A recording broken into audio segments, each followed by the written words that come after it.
वो दरअसल आम लोगों से नहीं निपट रही है। वो निपट रही है वहां उन थर्ड ग्रेड सिटीजन से जिनको वो अपना नागरिक नहीं मानते। उन्हें कोई फर्क नहीं पड़ता वहां गोली चलने से कोई मर जाएगा। उन्हें कोई फर्क नहीं पड़ता कि वहां के लोग जो हैं उनकी बुनियादी सुविधाएं जो है उसकी मांग को लेकर जो प्रदर्शन हो रहे हैं उसे सुना जाए। इसलिए उनके लिए कोई मैटर नहीं करता है। इसलिए उन्हें ये भी फर्क नहीं पड़ता है कि उनका राशन बंद हो जाए, उनको बिजली पानी की सप्लाई बंद हो जाए। इसलिए उनको थर्ड ग्रेड सिटीजन का दर्जा जो मिला है उसी में जी रहे हैं। और यही वजह है कि पीओके लोग जो है वो प्रदर्शन भी कर रहे हैं। उनकी मांग क्या है? वो चाहते हैं कि बुनियादी सुविधाएं जो पाकिस्तानी सरकार ने अपने कानून में लिखी थी, अपनी संसद में पास की थी, वो हमें दे दे। मगर उसे वो तब तक मिलेंगी नहीं ना। वो मिलेंगी क्या, कैसे? क्योंकि पाकिस्तान की अपनी जो फाइनेंशियल कंडीशन है वो बहुत खराब है। वो अपने जो पंजाब, लाहौर के, कराची के लोगों को खिलाएंगे या पीओके के लोगों को खिलाएंगे? और यही वजह है कि आज इतने सालों में हालत इस तरह की बन चुकी है। आज जो सप्लाई बंद की है, अब लोगों ने ये तय कर दिया कि अब पाकिस्तान सरकार तो कुछ नहीं करेगी, ना हमारी बातें सुनेगी, ना हम जो मांग रहे हैं वो देगी, और ना ही हम पर गोलियां रुकेंगी। तो उन्हें लगता है कि एक बार मरना बेटर है बार बार मरने से। इसलिए उन्होंने दावा किया कि अगर आप लोग नहीं सुनेंगे, 9 तारीख का जो समय दिया है, नहीं सुनते, तो हमारे पास जो दूसरे ऑप्शन है हम उस और रुख करेंगे। और दूसरे ऑप्शन पाकिस्तान जानता है कि वो क्या है। पाकिस्तान को पता है कि वहां पर सरहद पर पहले से आर्मी है उनकी, और उस आर्मी के सामने इन लोगों को धकेला जाएगा, फिर और मौतें होंगी। तो इसलिए वहां कोई फर्क नहीं पड़ेगा इनके मारे जाने से।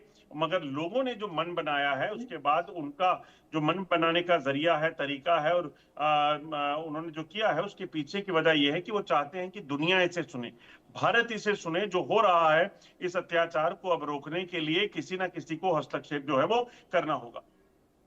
ठीक है, आलोक जी के पास जा रहा हूँ। आलोक आलोक सर, एक मसला ये भी है कि जैसा कि अजय कह रहे हैं कि उनको कोई फिक्र नहीं है पीओके में क्या हो रहा है। एक अलग देश जैसा वहाँ माहौल है, अलग झंडा, अलग प्रधानमंत्री, सब चीज़ें ऐसी अलहदा होती हैं। लेकिन वहाँ जो खून पीने का काम कर रही है पाकिस्तानी सरकार, वहाँ पर जो नेचुरल रिसोर्सेज है उसका पूरा दोहन हो रहा है। वहाँ पर बिजली प्रोडक्शन होता है, उसका आनंद, उसका मज़ा पूरा पाकिस्तान ले रहा है। लेकिन जनता के हाथ सिर्फ सिफर जा रहा है, ज़ीरो जा रहा है। ऐसे में क्या पाकिस्तान सरकार ये अफोर्ड कर सकती है कि पीओके का जो क्योस है वो इतना ज़्यादा फैल जाए, इतना ज़्यादा मामला ख़राब हो जाए कि फिर उनके हाथ से चीज़ें चली जाएं?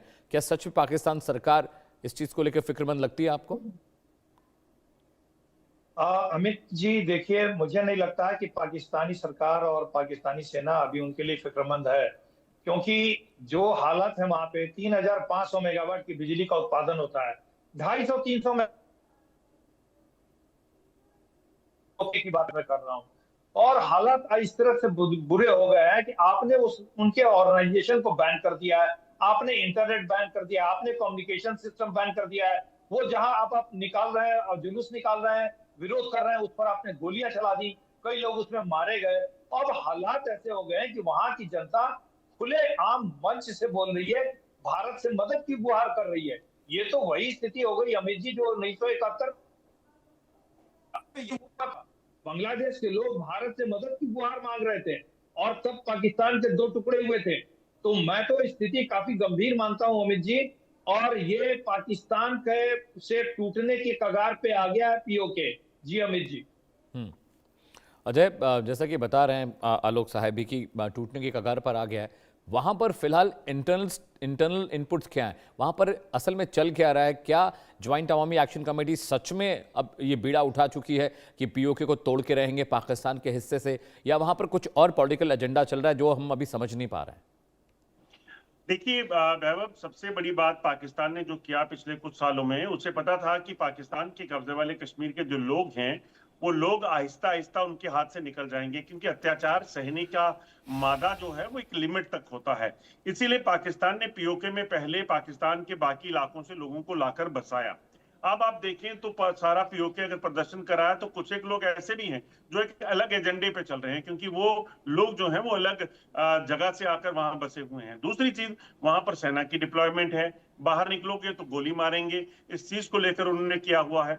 अब जो हालात पाकिस्तान में बने हैं वो ये हैं कि पाकिस्तान में अब खाली पीओके ही नहीं बल्कि बलूचिस्तान और खैबर पख्तूनख्वा भी एक अलग राह पर चल रहा है। वो अलग राह, उसका मतलब बड़ा साफ है।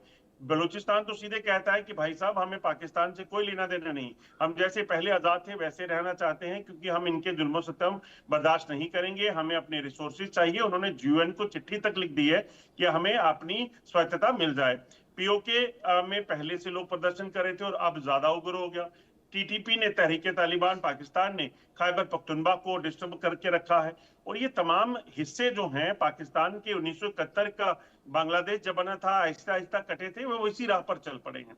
और ये चलेंगे इसलिए क्योंकि इन्हें पता है कि हमें कहीं ना कहीं अपने फ्यूचर को तलाशना है। अगर आप देखें तो इतिहास बताता है कि जितनी भी इस्लामिक कंट्रीज थी, वो पाकिस्तान का अगर जिस तरीके से बताता था कि कट्टरपंथा क्या है या वो चीजें, उन्होंने सब ने छोड़ दी। यूएई को देखिए, सऊदी अरेबिया को देखिए, कुवैत को देखिए, ओमान को देखिए, ये सारी चीजें इसीलिए बदली क्योंकि उन्हें पता है कि भविष्य के लिए हमें एक बेटर फ्यूचर बनाने के लिए हमें जो चाहिए, हमें उस पर फोकस करना है। और यही वजह है कि यहाँ पाकिस्तान के जो बाकी हिस्से हैं ना, बलूचिस्तान के, खैबर पख्तूनख्वा के और पीओके के, ये लोग समझ गए हैं कि हम अगर गुलाम रहेंगे तो हमारी हालत पाकिस्तान जैसी होगी, जहां आतंकवाद रहेगा, जहां पर जो इकोनॉमिकल क्राइसिस जो है वो चलते रहेंगे और हम कभी भविष्य में उभर नहीं पाएंगे।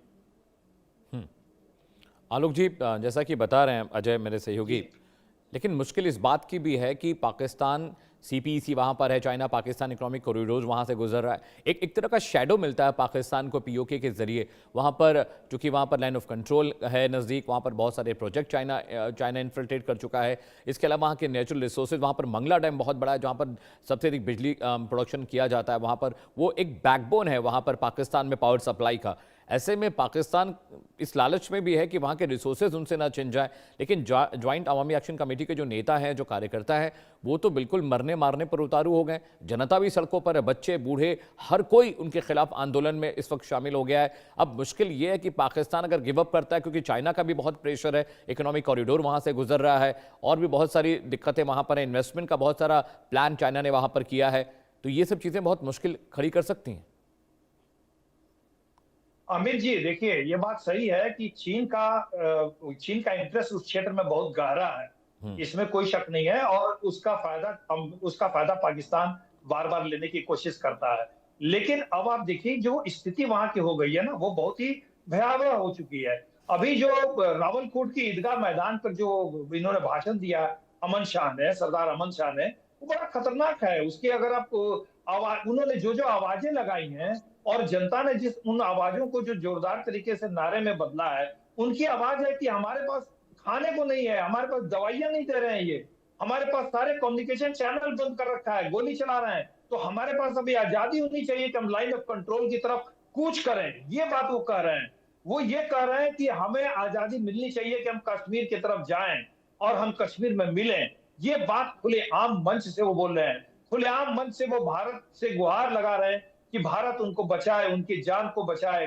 तो इस तरह की जो आवाज आती है, इस तरह के जो नारे वहां भीड़ लगा रही है, वो ये बताती है कि जो है अब पानी जो है वो सर से ऊपर जा चुका है और बहुत ही खतरनाक वहां स्थिति है, इसमें कोई शक नहीं है अमित जी। और जिस तरह से आवाजें और नारेबाजी वहां हो रही है, वहां की जनता ने साफ शब्दों में बता दिया है पाकिस्तानी हुक्मरानों को कि वो पाकिस्तान के साथ नहीं रहना चाहते हैं। ये खुलेआम नारे लग रहे हैं कि हम पाकिस्तान का हिस्सा नहीं है और लाइन ऑफ कंट्रोल हमारे लिए खोला जाए।